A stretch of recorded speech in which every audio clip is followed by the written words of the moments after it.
Hello, and welcome to Redeeming the Time podcast with your host, Eric Escamilla. Ladies and gentlemen, today we have Gabi with us. And Gabi, is it Moran. Gabi Moran? Hmm. Okay. Um, I'm glad you came out today Glad to be here. Thanks. and appreciate you coming to share some of your story with us. Okay. And so, where did you grow up? I grew up here in Lincoln. My family came from Mexico, and so I turned one when we came to Lincoln. My dad's sister lived here.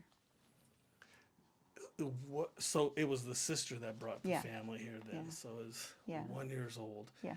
And so, where is your family from originally in Mexico? We're from Saltillo, Coahuila. Saltillo Coahuila. Coahuila. Yeah. It's like Omaha and Lincoln to Monterey and Saltillo. Okay, okay. And of course, my dad's parents are from Guadalajara. Yeah. So I don't know where that is. Yeah. Yeah, that's kind of further south, I believe. South. Yeah. Okay. Excuse me. And so you have 10. There's 10 of us. I'm the baby, so there's 8 sisters, 2 brothers. Wow. Yeah. That's a big family. Of course, I have 6. Yeah. So it's still that's still Yeah. a big family. Well, tell me a little bit about your family growing up. Well, my mom had me when she was 39, so I was quite younger than my siblings, and so I was kind of irritating to them, But there was a lot of love, My dad left when I was 5, so it was just us, and my mom converted from Catholicism to Seventh Day Adventist, so it was just, everybody kind of just pitched in, and my mom didn't speak English, so she babysat at home. And So when I met your mom, excuse me. So when I had met your mom, your dad wasn't. no, Okay. he was kind of in and out after that. Not with her, but he would just come and we'd go visit him and whatnot. But my mom didn't want to go back to him. So, Okay. Okay. Sorry. Go ahead. yeah, yeah, and so yeah, so I just remember it being, we didn't have much. We weren't, rich. But I don't remember needing or wanting for anything. We had a good Christmases were good. We went to Mexico every 6 months for for Christmas vacation and for summer vacation. Well, that'd be fun. Oh, it was awesome. Oh yeah. And yeah, so I knew there was sometimes some things that were kept from me, I guess, and for good reason. But yeah, but my childhood was good. So your sisters, 8 sisters, 2 brothers, they all came. Yeah. And did they live here still? Is it? Yeah, they were. Well, my dad they brought them from Mexico before us, and so they worked up in California, I guess, in the fields. And so I don't know exactly why we came. I'm assuming it was from my aunt, but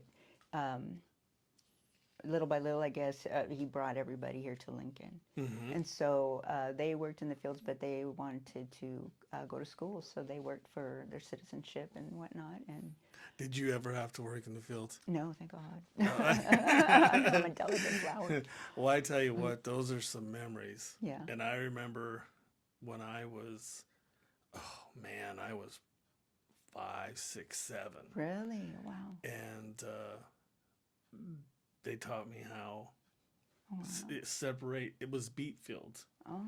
And so we'd have to separate, Yeah. with the hoe and the weeds and keep, I think it was maybe like 6, 8 inches apart from each Oh, plant. wow. And those rows were a mile long. Were they? Yeah. So when you mentioned that, that's what my grandparents did when Oh, wow. we were in Scottsbluff. Yeah. So Yeah. that's not easy work, but it's Yeah.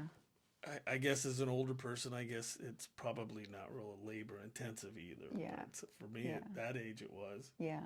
And they had detasseling here for teenagers, but I never Uh, did it. It wasn't for me. My son did it, but I didn't. I think my boys did it for 2 years. Yeah. It was just, it's not easy work. Yeah. And in fact, I had found out not long ago from someone in Seward that said they kind of no longer do that as much Oh, okay. because now they'll just hire Yeah. and they'll just come in and take care Knock of it out. Yeah, Yeah. So what kind of a person were you as a kid or a teenager? I remember growing up here where there was not a lot of Mexicans. Um, so in school, it was probably me and some little Vietnamese kid, and then so school was hard, but I was a social butterfly at the same time. I didn't like learning. I just wanted to kind of be around the cool kids and whatnot. Mm-hmm. And so, but I was insecure, because I was not like them. The little blonde girls, would get the boys and I would not. So I was insecure. And so So did you notice that at a young age? Oh yeah. Okay. Yeah, I could tell. Okay. And then as a teenager, we went to live with my sister in Wichita for a little bit. She lived in a small town called Mulvane. So for about a year we stayed there, and I remember getting notes and stuff on my locker calling me a wetback and whatnot. Oh, So, really? yeah. Wow, that's too bad because Yeah. at that age. Yeah. And Yeah. bullying back then Yeah. probably wasn't handled or taken care of. No, and then I wasn't, I didn't go tell anybody, I kind of just sucked it up and, Yeah. you know.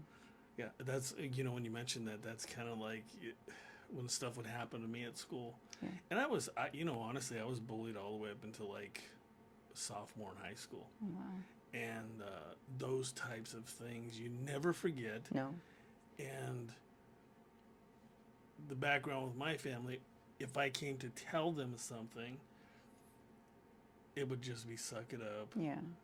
They were these excuses. Yeah. When essentially I would have been looking for something secure from Right, them right, and support. Right. Right. Right. So yeah, that's interesting. And so then that was what grade? I believe it was about 8th grade when that happened. Then I moved back and I lived with my sister, Alicia and Kevin, and I went to Malcolm High School. And so there it was the same thing. I remember being in class and I don't know if the teacher was in there or not, but I was called a spick. And I didn't know what a spick was, and so then I didn't say anything. And I remember my friend next to me, she's like, did you hear what he called you? And I said, yeah, it's, and she's like, no, but I didn't know what that was. And it was these country good old boy kids that did it, Had I known and had I had what the spunk and, that I have now, I definitely would have bucked up, but I didn't then, so I just, again, I just let it go, because I didn't know. So this kind of happened into high school. Yeah. Because, like I said, when growing up, I remember we'd get excited when we'd see somebody at the store speaking Spanish, because there was not a lot of Mexicans, and then all of a sudden it just, whew, now we're here, There's plenty of us and we're not going anywhere. So, yeah. I didn't realize that. Of course, Lincoln's a lot bigger, and Scottsbluff it was different. Yeah. There was a lot of Hispanic, and I think that, honestly, the first black person I seen was when I moved here to Lincoln. Wow. So yeah. Yeah. I mean, Yeah. it was kind of different there with Yeah. the nationalities. Yeah. There was a lot of more Hispanic and American people. Yeah. Interesting. And so then you graduated from Malcolm. No, I ended up getting pregnant at 17, so I dropped out. And but my mom, thank God for her, because she's like, you're not gonna lay around and do nothing. She says you're gonna go, belly or not, and get your GED. And so I did. So I got it, and I actually graduated, I think, a year ahead of the class, because I think I was in the 11th grade. So I graduated early, and I appreciate my mom doing that because I think now as an adult or even later in life, I wouldn't have done it. Yeah. So Yeah. And so that was your first. How many kids do you I have have? 5. Five. And Yeah, so that was the first. that was my first. Okay. Yeah. And so five. So what is it? Boys, girls? 3 boys, 2 girls. 3 boys, 2 girls. Yeah. Okay. And I think I might have seen on Facebook one boy came back from somewhere. From Thailand. There you go. Yeah. Yeah, it was Yeah. Thailand, and he kind of surprised you. Yes, he Like, did. I was so happy to see him, and I was having such a bummy day, and my oldest was like, "Hey, we're gonna have a barbecue, blah blah." I'm like, "Son, I don't want to go." And then he was like, "No, you need to come," And so when they told me that, he's like, "Okay, we're here. We're in the driveway." So I was even walking crazy. That's why my son in the video is like, "Why are you walking like that?" And then when I saw it was him, I was like, "Oh my gosh!" I was so happy to see him. He was exactly what I needed. So yeah. oh, that's good. That Yeah. lifted the spirits Oh, a for little sure. bit. And you probably answered some of this, but you shared that you grew up the youngest of 10 children. What was life like growing up in such a large family, and when did you first begin feeling like you didn't quite belong? And this is kind of from the story, Right, right. and then I kind of pulled Okay. some questions from it. I always felt I was different than them. I thought different. I just kind of, I don't know what it was, and until an adult did I kind of understand things. But they were older, and so I was, like I said, I was an irritant towards them. They would bring their friends over, and I wanted to be in the middle of it. And I remember my sisters, they would party up the street, and so I would follow behind them, and they would get mad and chase me back to the house. So. And then my mom was very protective, so I had friends, but it was rare when she would let me kind of go. And so sometimes I'd just book it on my own and get in trouble.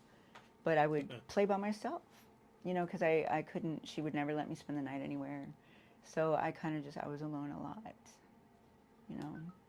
And so that kind of, Yeah, and when I would hear them talking and I would butt in, they would, shh, or get away or whatever, and so then I would be salty about it, but it kind of kept going as I got older, yeah. so I was never a part of, their little clique. So, I was by myself.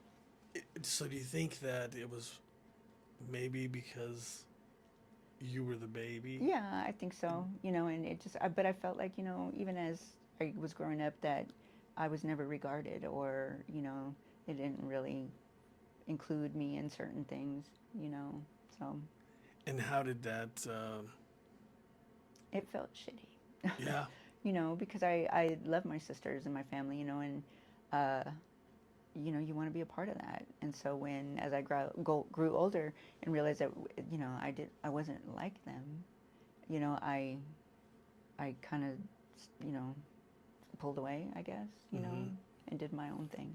yeah, because that was kind of the next question is looking back now, how do you think those early feelings of being overlooked or different influenced the choices you made later in life? Oh, it highly did, because I made some bad decisions, Yeah. because I felt abandoned, and then even in my choices in relationships, I would sabotage, because I didn't feel like I was understood. I wanted to be heard, and so yeah, it affected it a lot. And so that the party, when did the light part, the beginning So stages? it was in my my first marriage. I married a guy that I was 19 and he was 34, and he kind of saved me from my first son's. It was an abusive relationship. We were teenagers when we got together, and he had some issues, and so I wanted out, and I didn't know how to do it. And so here comes this man, who owned restaurants and whatnot, and I took it because I wanted out. And so I went to him and told him everything that was going on, and he was like, okay, he would help me, and, we would put a restraining order and whatnot. And so, but I didn't do it out of love, I wasn't in love with him. And it was just one of those things that I saw the out and I took it. Mm-hmm. So, so needless to say, that relationship didn't work either. But so yeah. And so then, did the partying? Oh, so the partying. Did it start with him? No, so then when I divorced him, because then How long were you married? 4 years, I believe. Okay. And so then I had another son with him, and then I had gained a lot of weight when I got pregnant, and even after I had my son, and so then I felt ugly, insecure, and whatnot. And so as soon as I got divorced, that weight came off. And so then I went to it was a Lincoln School of Commerce back then, and now it's Kaplan. But I started going to school, and so I started meeting chicks and whatnot. And so then I remember being in class one day, and they were like, "Hey, amateur strip night," And so I was like, "Oof, I'll go." And so we all went, and that's where it started. We started going, I believe it was Tuesdays. So every Tuesday we'd all go, and I started to drink more, and yeah, and so then as the weight came off, and I started to get a little more confident, I went full out, and then it was Saturdays, Fridays and Saturdays, and then Wednesdays, because the Grove here, used to do amateur strip night as well, so it was Tuesday, Wednesday, Friday, Saturday, and it got to that, and so then I did that for a long time, and then eventually, we divorced, and yeah, so. So the liquid courage Yes. is what they called it. Yeah, for sure. For sure. And of course, that's all the insecurities, the lack of whatever it was from home. When you turn to Yeah.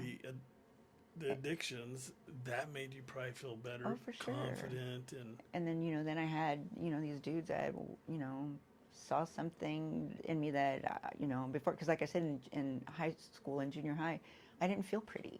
I was pretty plain, and so here with the encouragement, then it started with me wanting to go shopping and do this and do that, and then the full diva came out, and then I there was no stopping me then, So, yeah. And so was there other things besides alcohol? You know what? I never touched drugs, until later.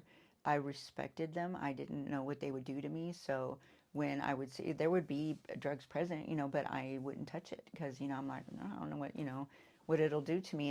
And so I didn't, so it was just drinking for a long time until I was about 38 is when it happened, that So you were I the said late no. bloomer. I was, yeah.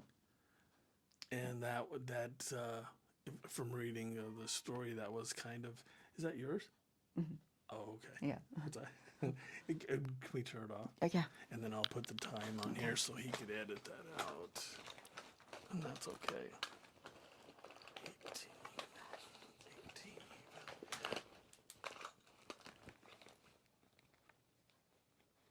Sorry. Oh, no, no problem. We'll live hearing bird chirping the whole time.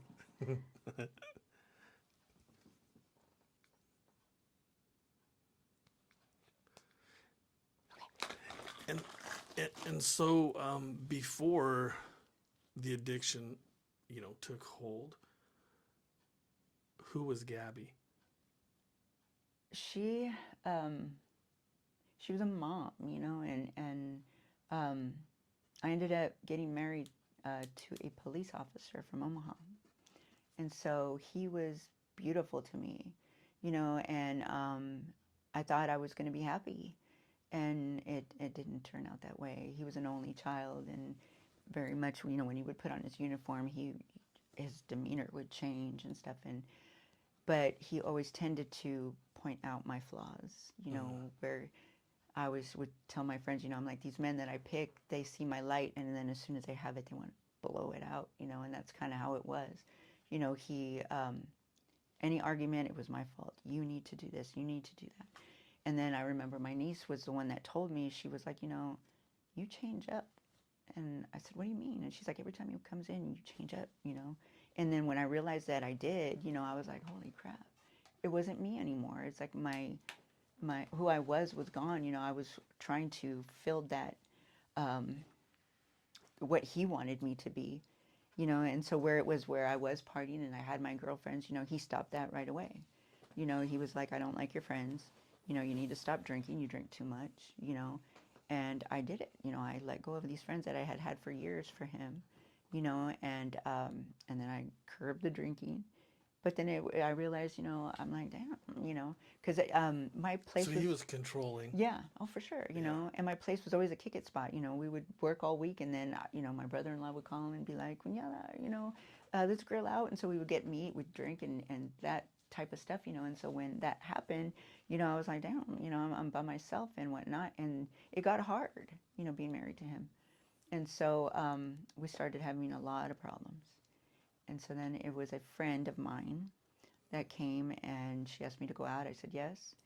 And so she said, well, I got in the car and she said, I want to tell you something before we go. And she said, I have to tell you who I'm getting my stuff from. And I looked at her and I'm like, okay. And she said, well, your son. And so I thought, oh, crap. And so my son was already on his own. He had a son and he was living with his son's mother.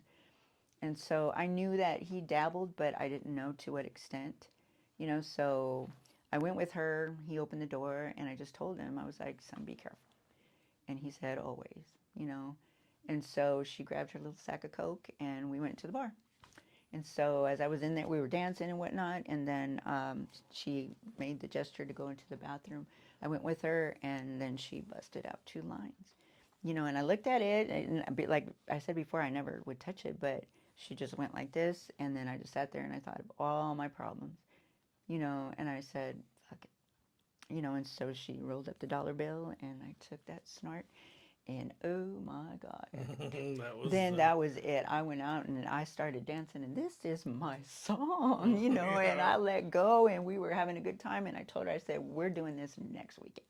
So next weekend, there we are at my son's door getting more Coke, and then it just kept going. And then I started to notice, I worked for the state at the time, and then it went to where I didn't drink during the week or did that during the week, but then it was me taking my little sack and putting it in my bra, and, and as I'm typing and looking behind the cubicle to make sure nobody's looking, and I would snort. And so I started buying more, and then I didn't realize that, your character changes when you're on that. And so I started to be more defensive, more mad, to where my husband was noticing things, but I didn't care. I continued to do it. And so the fights would get more intense. So was it when you needed it that you got mad or upset, or was it more when you were on it? I think of both. Both. Both. And so, but then when I started buying more, at that point, it switched from my son to this Mexican cat that was selling to my niece and to him. And so he was the one that told me, he was like, he says, why don't you sell it? And, you can keep your profit. Either you make profit or you just snort your profit. And it was intriguing to me. And I said, okay, show me. And so he took me and he showed me how to weigh it, how to cut it. And I started selling it for him. And so my niece worked at Kawasaki at the time, and so those were my main customers. They would, my husband would work in Omaha, so when he would leave, we would kick it, and so they would all come over. I would sell them their little 50 bags and whatnot, and when he would come home, everybody would stay quiet because my son had converted the garage into this little man party cave or whatever. Mm-hmm. And so everybody would shut up, turn off the lights. I would go running upstairs to the bed and pretend I was asleep, and so Eyes wide open. yeah, yes. And so then I got to know his breathing pattern, so I would know when he would be asleep, and then I would hear my son at the bottom of the stairs, mom, and I'm like, what the hell, and so then he's like, I need another 50. So then I would have to slither out of the bed, and go into the bathroom, make a 50 bag and throw it down to him, So it got bad. And then eventually he was catching on, and so I remember one night going out with the girls partying, and I was still asleep the next morning, and he walked in and he grabbed my purse, and then he grabbed it and he's like, what the fuck is this, And I looked at him and I'm like, a bag of Coke, and he was like, what the hell are you doing? He's like, do you know what you are doing? He's And like, he's this, a you know, police I am a officer. cop and you are snorting cocaine, you know? Yeah. And I was like, okay, okay. He's like, this has to stop now, you know? And I'm like, okay, you know? And so then he took the bag and flushed it, I think, you know? And I was like, shit, Mm. you know, but I was hooked by then, you Mm-hmm. know? And so it did not stop. Anytime I could get it, I would do it, you know? And then I had to tell the dealer, you know, to hold off, you know? And he knew he was a cop, you know? So, I was sneaking, you know, and so then I would keep the scale in the back of the car in the trunk, you know, and still do it. He'd go to work. It was time to go out and do what I do, you know, and then sometimes in the middle of the night, my nieces would call me and they'd be like, "You need to come. We're hanging out with the Mexicans at the trailers, you know. There's go everywhere, you know." And so then I had to make some excuse to him. Oh, hey, they're at the, you know, they're at a party and they don't want to be there. I got to go get them, and I would stay. And so the Mexicans were the best ones to go party with, you know. I remember they would keep a trailer for just that, you know. And I kid you not, I would walk in and there would be a mound of cocaine on the table, you know. And so your eyes are just, what, you know. And so then they would say, have at it, you know. They would cut, you know, some of it, just put it there. That's for you know. And I'm like, thank you, you know. And so then as chicks, we would grab the dollar bills, and when they weren't looking, we would put some on the dollar bill, wrap it up, put it in our bra so we could take, you know, because they wouldn't let you take it, but you could party as much as you wanted there, you know, so that's what we would do. And so one day I remember I partied way too hard, too long, and when I walked out of that trailer, my car was gone. My husband found it, and he took it. And so I was like, holy crap. And so how am I going to get home? And then I was thinking, what the hell with him? So when I got home, he had moved his stuff out, you know, and so I was like, great, you know, he took my car. And I had a vehicle before I met him, and he convinced me to send it back. And he had a Mustang GT, and so he told me that I could just have that, but it wasn't in my name or nothing, so it was his. So when he took it, you know. So I was left with nothing.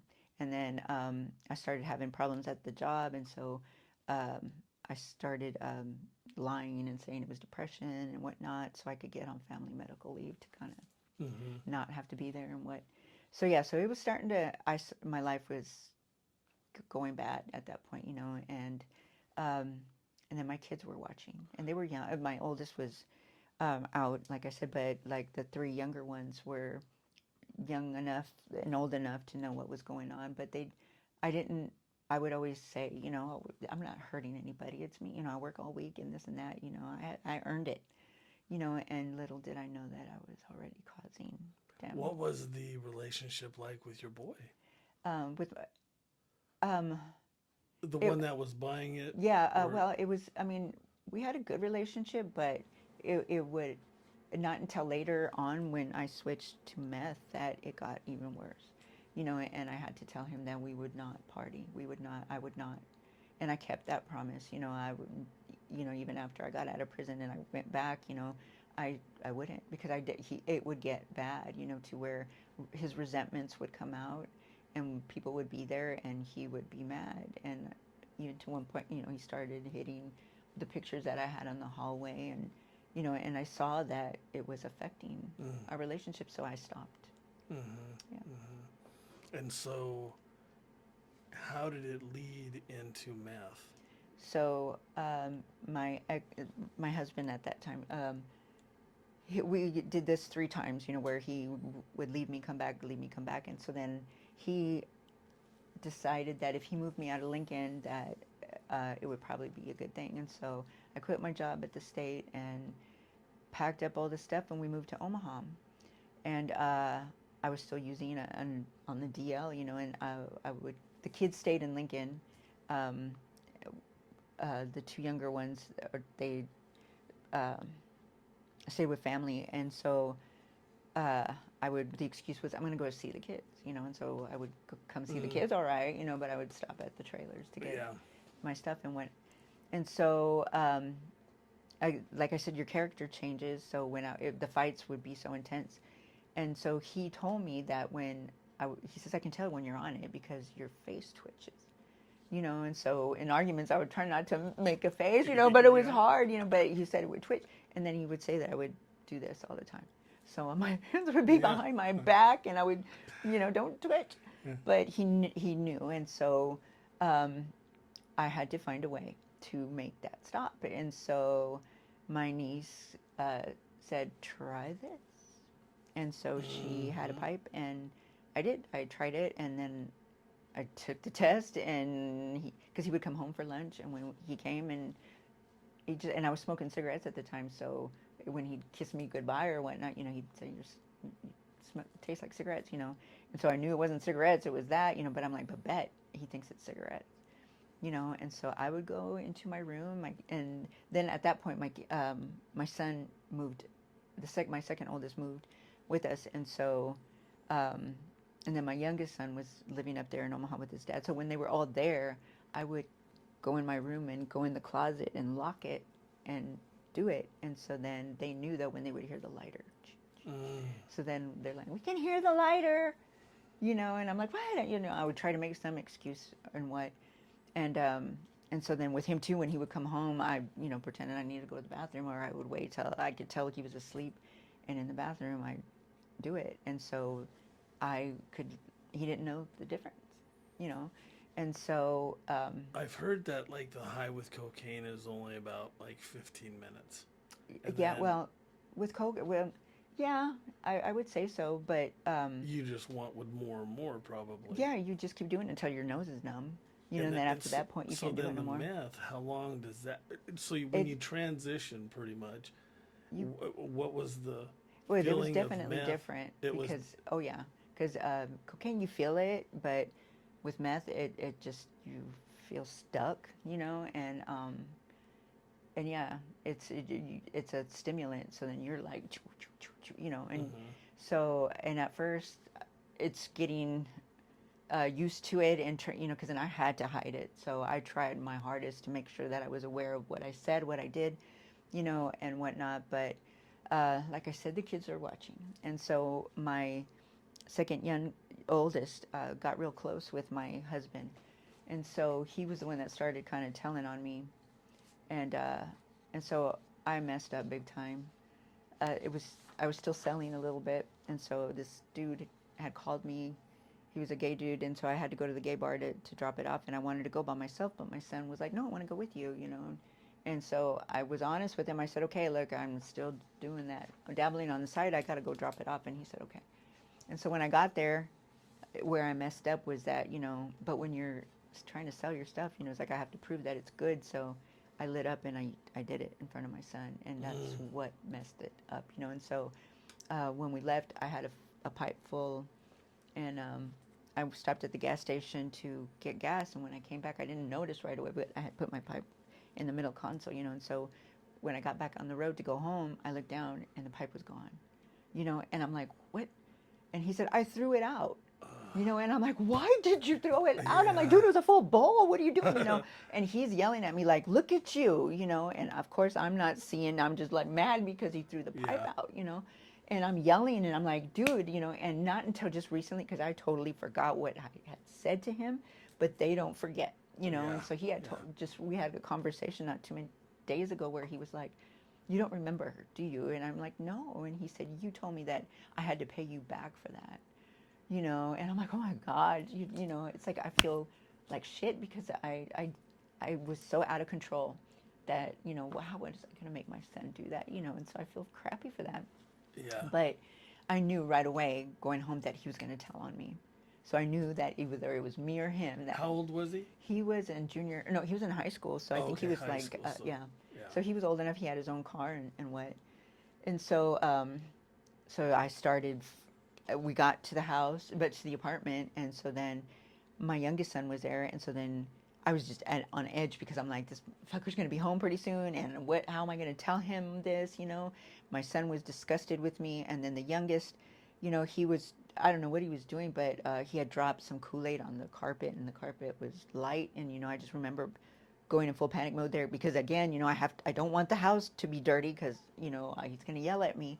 And so then I'm telling him, he's trying to clean it, to be a good son. And I'm like mad, and I'm trying to move him, and he wouldn't move, and because my son was pretty solid as a little boy, and I just remember looking at my other son, and I'm like, help me, and he wouldn't. He was like, look at you, and so then I was mad, and he had a full-length mirror in his room, and I was just yelling at him, ripping into him. I just remember I hit the mirror, and I started to bleed.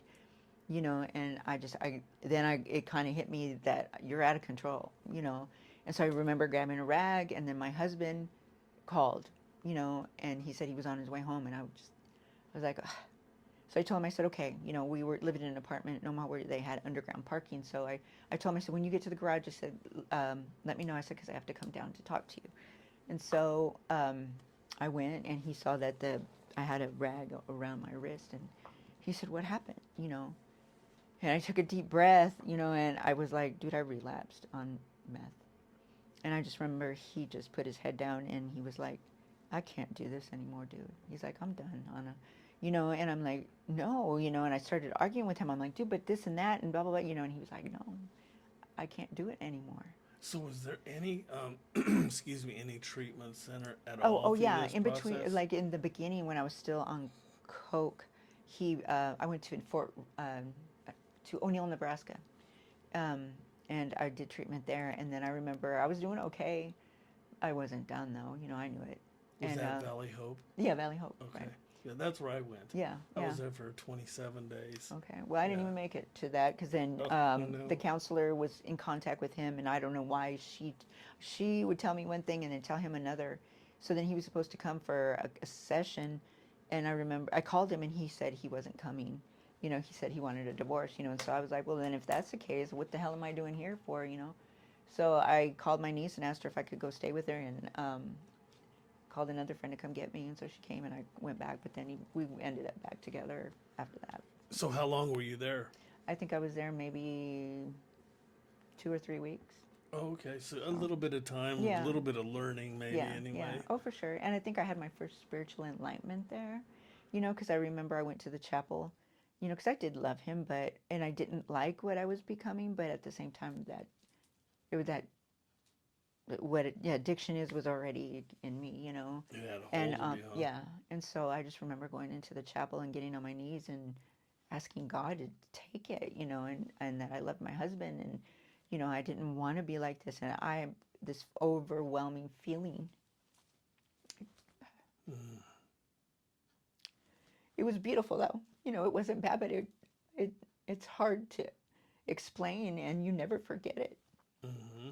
Because later on in life, when it's happened to me again, I know that it's God. Mm-hmm. So yeah. Wow. Yeah, those experiences like that, yeah, you never forget. You never forget them, and it's peaceful. And so I knew things were going to be okay, but then, when he said divorce, then the devil took hold, and was like, what, go party. And so that's exactly what I did. I got to my nieces, and in her building, they were always partying. So and then that was the first time I tried crack, because the people she was kicking it with had crack. And so I didn't know what it was, but I was like, and so I started doing it, and it was okay. It wasn't that I like, I would do it from time to time. It wasn't my favorite, but, if that's all we had, I would do it, And at 38 is when this all started. Yeah. And it's not like you started into it slowly, like maybe with a joint or Yeah, oh, whatever. no, You jumped no. right into the Sure game. did, and then when you jump in, you go full throttle because you have no Yeah. control, and you don't know what the hell is going on, and so that's what we did, and so, yeah, it was crazy. Wow. And so, obviously, these things that we do in addiction, there's consequences. Oh, for sure. And it sounds like some of your consequences was prison and some parental rights. Mhm. How long were you in prison? I was maxed out. I got 2 years, and so, but when I went on parole, I got caught again, so they gave me another year. And so you were right back. Right back. And so the daughter, right? Yeah. So after I divorced him, I moved back to Lincoln, and I lived with my son and his son's mother, and I didn't know what to do, and so I thought, you know what, I'm going to go to hair school. So I enrolled at the College of Hair Design, and I started going there, and so in there, it's crazy because druggies, no druggies, and so it was not hard to find, somebody, and so then it just so happened that um, at that point I was into black dudes, so I was done with black dudes, I was like, I'm good. And so there was this quiet white boy, and I said, well, you know what? I'm going to go ahead and give this white boy a try. And so I did. And little did I know, that's when I found out he was a crackhead, and so I was still kind of attracted to him and what. So uh, we got together, we went out, and then that one time I got pregnant, and so here I am at 40, I believe, at the time, or 39, and in hair school and pregnant and using meth. So I I had to tell my son, my second son, and I just remember him looking at me and saying, "Mom, you're not fucking 18 years old. What are you doing?" And I'm like, "I don't know." I said, "I don't even know if I'm going to keep it." You know. And so as time went on, I had to decide what I was going to do. And so um, I went to Council Bluffs with a friend from school, and I called it we would call meth schmeef, and so then I would tell people we had a schmeef-a-palooza type thing, where I was getting hammered. And but on the way back home, something hit me, I just started to cry, and I felt ashamed of myself, and I'm like, why are you going to do it's not this baby's fault that, you know, and so I had an abortion um, back, I think it was in 95 or 91 or something like that, or somewhere along that way. Mm-hmm. And so it was hard, and I felt like I disappointed God. And so I said, I'm not doing that again. I'm going to keep this baby. And so I made a doctor's appointment, and I told him that I probably conceived her on crack, and that I was using meth a little bit. And he told me, then stop. If you want to give this baby a chance, you have to stop. And I did. By the grace of God, I did not pick up at all the whole time I was pregnant. And so I just had to get, through that point and on. And so the relationship with my kids got a little better, but I rented a little apartment through the school. And so my son, my second oldest lived there. And so then the other kids would come visit and what. And so I had her, and I was blessed with a beautiful baby girl, And then it, it, it was hard for me when the kids were little.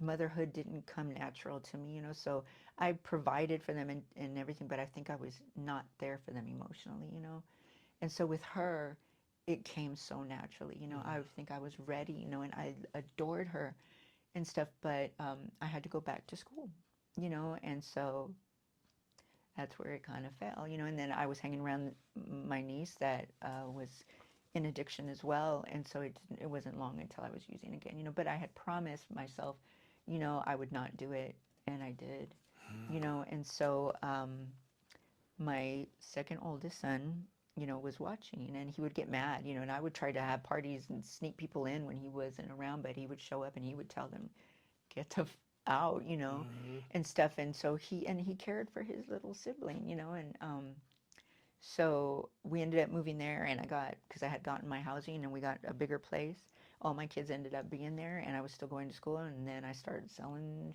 there, Mm-hmm.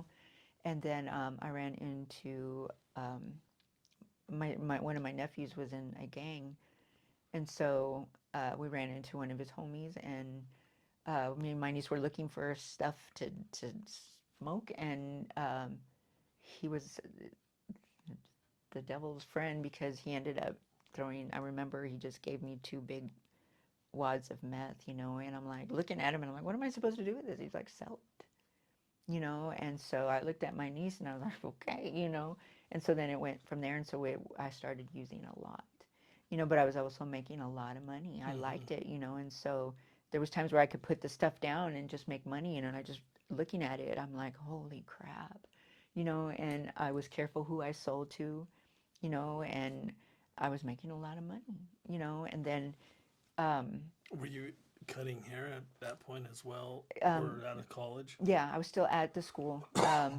Excuse me. So, but then it got to where, I remember I messed up some heads. They would come in and it would be my turn to cut somebody's hair. And I remember the instructor just Oh looked at me no. because then I went to be a barber, and so I was doing somebody's hair and I nicked some hair off. And, I just remember, and they knew what was going on because they knew they're not dumb. And so I just remember the instructor looked at me and she was, and so Mm, she had to finish it and whatnot. And then the other barber instructor would look at us and he would say, he could tell we were up for days, yeah. and he'd just look at me or somebody else, he'd be like, no sleep, eh? And so, yeah, and then we would take light bulbs into the school Mm, and we would be smoking in the bathroom, so mm, it was out of control. And so me and my son that was living with me, we started getting into it a lot. He didn't want people around the house and not, I'm like, it's my house type stuff. And so he ended up, we would fight bad. And he ended up wanting to be away from me. So he moved to Iowa with my oldest son at that point. And so I was like, bet I don't have to answer to him. And I started doing more stuff. I was careful, about. I would make sure that my kids were with the babysitter or what. I would never be that irresponsible, but I was still. It wasn't good because I would still bring stuff into the house for me. I wouldn't let anybody over. But at what point did you so lose the baby? so my son was hearing things from other people, and so he decided to call CPS on me. Mm, And so I didn't know it was him at the time, but I remember that day I didn't have school and I had taken the others the two younger ones to school. And I came back and I had my baby with me and I was rocking her to sleep when we got a knock on the door. And one of my girlfriends was there and I opened the door and they announced who they were. And she looked at me and she had dealt with CPS. So she's like, don't let them in. And I looked at her and I'm like, I have nothing to hide. I'm not high. I had it in my system, but she's like, don't let them in. And I'm like, they're here to help. She's like, no, they're not, and I let them in. And so I did not know my rights. I didn't know anything about CPS, so I let them in. And they asked if they could search the house, and she's steady going, no, don't, and I'm like, mm, I do need help. I want to quit, and stuff like that. And she's like, they're not going to help you and so then they said, can you pee for us? And I'm like, yeah, and she's standing over saying, don't do it. mm, And I ignored her. She's like, I'll pee for you. She says, I'll put the pee in the bathroom, and I'm like, and so I went into the bathroom and I pissed in a cup. And when I came out, it tested positive. I wasn't high, but it was still in my system. And they said that they were going to remove my 3 children. mm, And so I was like, what is going on here? And they said, but I'm like, but my kids aren't in danger. They're okay, and they said, no. They said, so either you put them in with a family member or we're putting them into, a foster home. So I had to hurry. And being not, I wasn't very close with my sisters. It's not like they came to the rescue, and I had to beg one to take the 2 girls. And then I had to call my ex-husband up in Omaha and tell him what was going on. I'm like, you need to come get your son, dude. And so being him and that husband and I had a lot of problems and things got physical because he had that on his record. He couldn't take my son. So then he went to his aunt in Omaha, and so they told me, okay, you will be contacted and we will give you the steps of what you need to do, and so it started, that nightmare started. And so then, of course, my sister, I know she had good intentions and what, but my daughter was a teenager and she couldn't handle a teenager. Her kids were already all grown and went, so she was like, I can't keep them, and so then I'm still, well, what do I do? And so then my nephew that was in the gang, his kids' mom, she was straight-laced and going to school and what, and so she was my only option. So I begged her if she would, and she said yes, and so she passed the whole test and or background test and what check, and so she had both girls, and so my daughter was just a baby, she was a little over a year, I think, and so and she didn't she would cry a lot at night, and so then we worked it out to where I would sneak her home with me. So she would pick her up at daycare, and then or she'd turn the corner, and I would get her and take her home, and then in the morning I would go take her in the morning to her, and then she would take them to daycare and school, and so it was hard, and so then my nephew at the time, he was selling cocaine and he was hard into drugs and stuff, and so he started yelling at me, he's like, when are you going to get your shit together? When are you going to come get your kids? And I'm like, dude, I'm trying, it's like, it's a process and whatnot. And so it was overwhelming, and then I'm in a home where there used to be laughter and noise to where it was complete silence, and even to this day, I can't be in quiet. I need some type of noise in the background because it was so loud that I couldn't bear it, and so I got a case lady at DHHS, and the kids got a guardian at Lightem, and we started going to court, and they started to tell me what I needed to do and whatnot, and so there I am alone. And my family wasn't very supportive, it's not like they came around me and they hugged me and they said, okay, what do we got to do to help you? They stayed away, and So this lasted, so you're like, so the addiction started at 38. When did it end? fully Yeah. now. I finally, So you're 2 years sober? mm-hmm. So 2 years ago, so how many years were you in the addiction? I was sober for the 3 years I was in prison, but when I got out, I went into the wrong hands. I was vulnerable and so this was a narcissistic, egotistical shithead, that saw that vulnerability and decided he was going to let me pay for karma, and so I was stuck, and I went right back into my old ways because what, I'm like, I need to numb, what the hell, and so I got right back into it. But then I got in trouble in Omaha, pulled over. I forgot I had stuff in my wallet, and the cop found it and took me back to jail, and Another year. yeah, and so then I'm sitting there, I'm crying, and they looked at me and they said, don't worry, you can proffer and tell on people and you'll get out, and that wasn't what you did, and so I didn't, and so during the court stuff, living with this individual,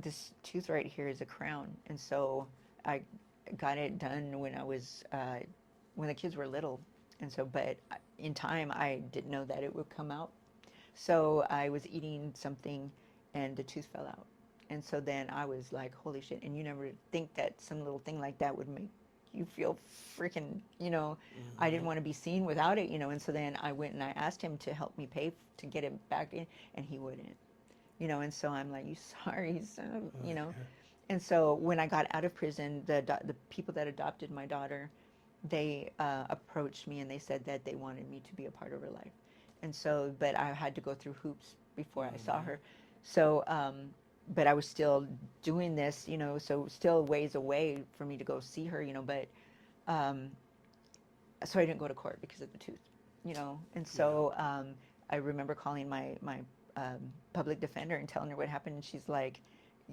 this is your freedom, so pick either your tooth or your freedom. And I said, I'm picking my tooth, because I can't be like this, I go there, I have no idea what's going to happen, and I'm not going to be in, county with no tooth, and so I stuck it, I went back and I was on run at that point, and so it was my brother Juan that, so it was time for me in between there, so I had a warrant, and I had to somewhat sober up, because I was going to start seeing my daughter. They wanted me to go do therapy sessions before I went to see her, so I had to really ground myself, and I would still dabble from time to time, but it wasn't as bad as, because I wanted to see my child, and so I got sober for a little bit, and I went to my brother and told him, I'm like, dude, I'm going to go see my daughter, and I had this tooth, I said I went to a dentist, but they said that the temporary one would cost this much, and blah blah blah. And my brother, he was awesome, we were totally blessed, and we miss him very much, and he paid for me to get the porcelain tooth back in. So once I got that back in, I was okay, and I finally got to see my daughter for the first time. Yeah. Good. And so through all of this, How is the relationship between you and your kids now? And it kind of sounds like the kids were almost being parents to you That's what my son and says. kind of saved you, right? He said In a he had way. to learn how to parent, Yeah. how to parent to help it, or yeah, parent to parent a child, a parent. Yes, Yeah, exactly. And and so, how is the relationship between you and the kids now? oh, now it's phenomenal. You know, before they hated me. You know, when I got out of prison, my son went back to China. He didn't want to be around me. You know, my daughter hated my guts. You know, and then it was when I had to decide. You know, it's like I loved my children. They were everything to me. You know, here I was looking for love in all the wrong places, and here they It was were right right in there. front of me. You know, Yeah, yeah, and God knew what He was doing yeah, when He gave yeah. me those That's kids. amazing. Yeah, And it has a lot to say about resilience in kids, oh, for and sure.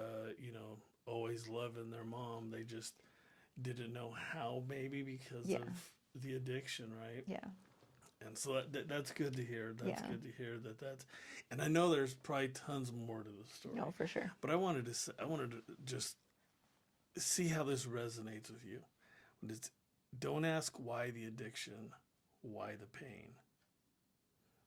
That kind of, Yeah. it's the addiction was something that you It was a chose to cover the symptom. pain. It was a symptom of everything else that was going on, you know, but yeah, I didn't want to feel, you know, and being sober made you feel everything. So that's why I even hated going to county when I had to go, because it all hits, you know, and you're like, you know, but I think my faith too in God, you know, I appreciate my mom, you know, because as growing up, it sucked to go to church.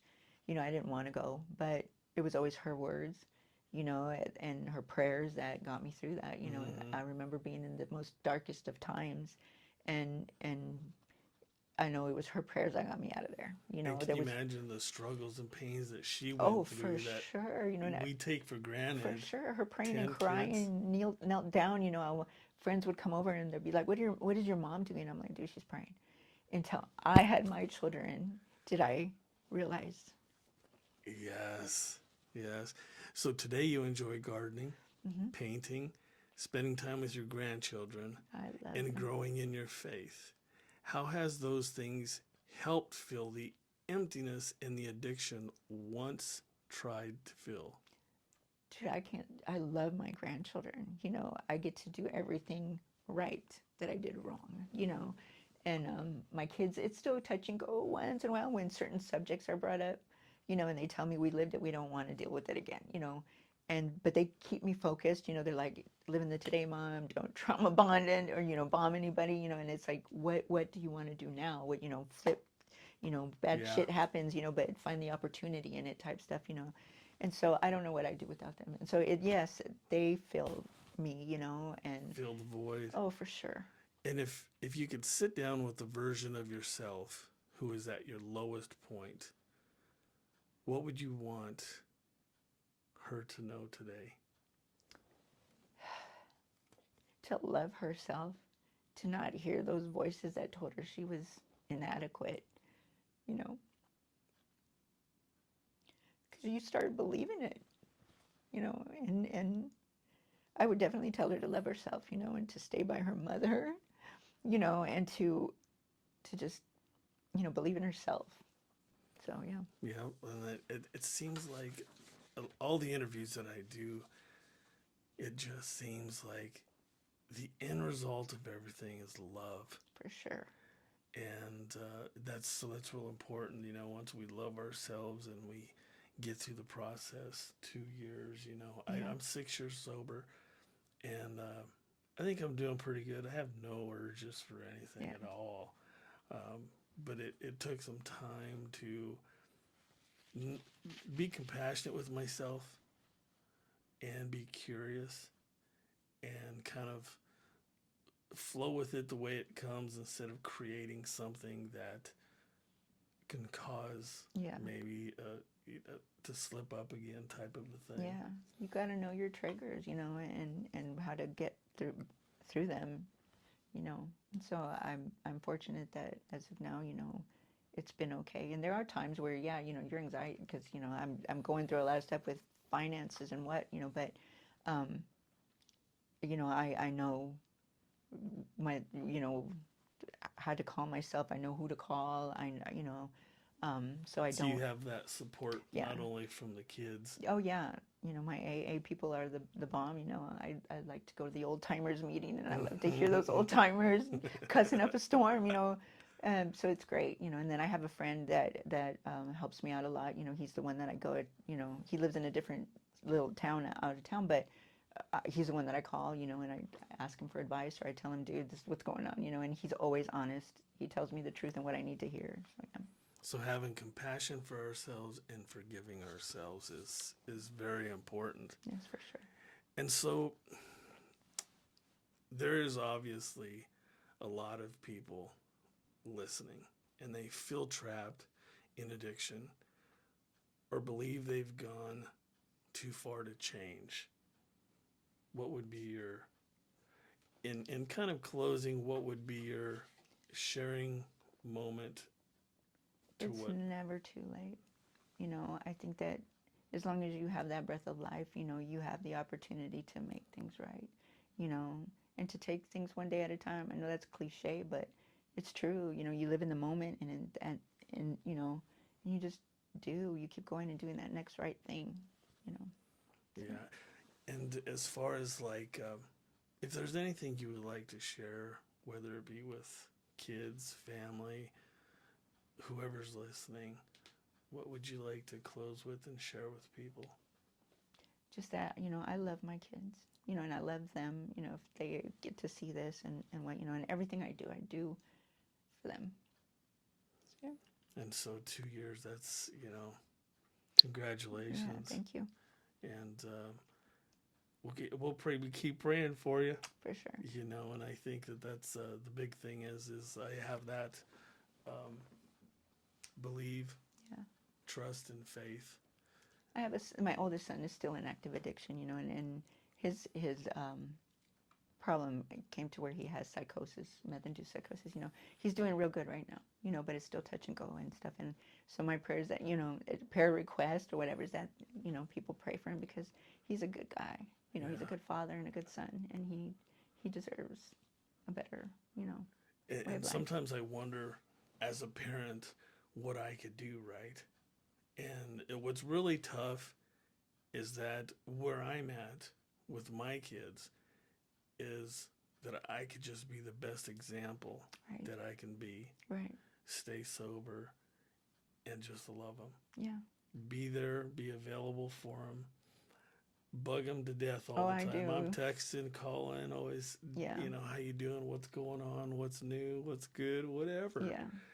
And it just lets them know that they're wanted, they're loved. Sure. And I always pep him up, and when he went to treatment, and he really sobered up and cleared his mind, he kept telling me thank you, and I told him, I said, son, of course I'm your mom, and I said, but let's give that thanks to God, because without him, neither you or me would be here, Mm-hmm. And so he went to a faith-based treatment center in Nebraska City, and that place is awesome because my son now is feelings, everything, he's expressing them, and, he's doing really good.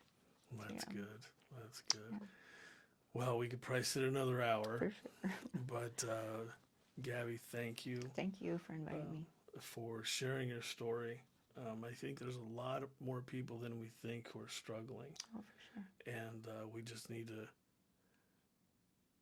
continue to share the story. I'm glad I'm able to have this platform for people to share their stories because I know it helps. For sure.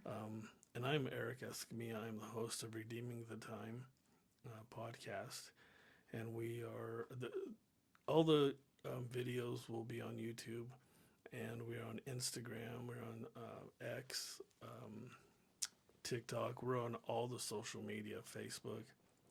And so if anybody wants to hear Gabi's story, we would really invite you to listen to the story. And maybe there'll be a part 2. Maybe. You never know. We never know. Yeah. So, Gabi, thank you so much. Thank you. And like I said, there's probably much more, but I appreciate you coming out today. Yeah, thank you for inviting me. All right. Thank you. I was lost in the night, running from truth, running from light. 2 years, just changed on my mind. Grace showed up, said redeem your time. Fell down hard, but I got back up. Straight at the bottom for a living